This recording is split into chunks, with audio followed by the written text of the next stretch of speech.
First, though, news from the World Series champion Astros. They have a new general manager, as they put out on Twitter right here. Longtime baseball executive Dana Brown has been hired as the Astros' new GM. Astros owner and chairman Jim Crane announced today. And they've got the shot right there. There's Dana Brown. A very complete resume. Was the Braves VP of scouting. He'll be introduced on Thursday. He does replace two ex-GMs who had resounding success. James Click, before that Jeff Luhnow. But this is interesting. Let's start here. Mark Feinsand, while he was the VP of scouting and ahead of the draft there, who did he bring in, these recent players? He brought in Michael Harris, of course, this year's Rookie of the Year. Spencer Strider, the runner-up for this year's Rookie of the Year. Vaughn Grissom.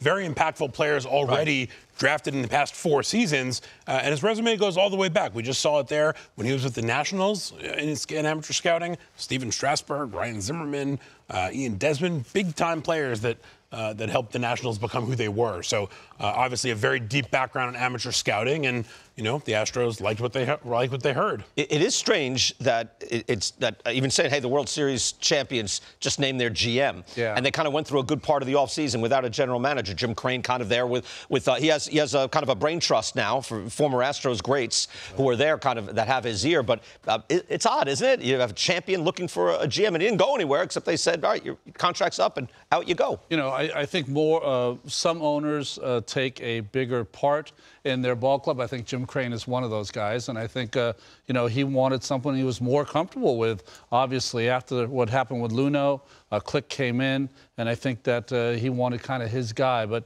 when you look at the resume, it's so resolute. You think about a guy who's paid his dues. He's been around since 2000. You saw at the bottom it said played with Biggio at Seton Hall University. Don't laugh that off. I mean, Biggio and Bagwell, Reggie Jackson, in some ways, have a lot to say with Jim Crane.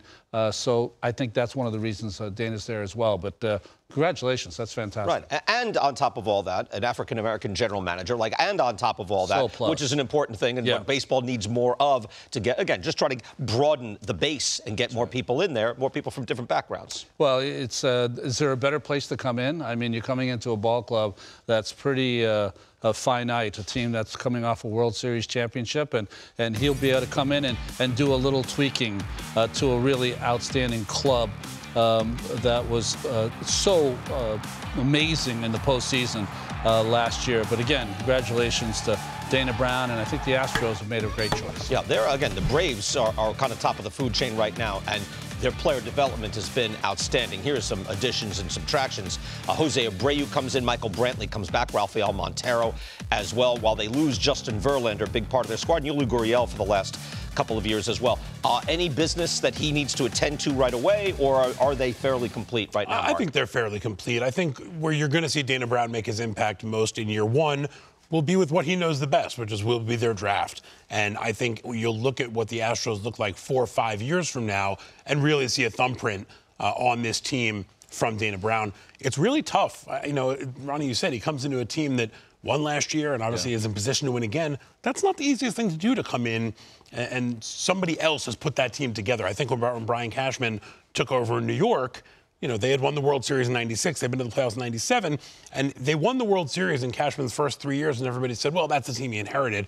You look a little closer, he made some very big moves in those years. He'll have a chance to put his fingerprints on this team come the trade deadline and obviously next offseason. But right now, I don't think there's a whole lot of business for them to take care of. We've seen, though, the window can close on you awfully quickly, quicker than you think. Again, it's amazing that the Astros, and we've done stories and essays on this before, the window's never closed on them. From the Jeff Luhnow rebuild all the way through Click, that's what was so impressive.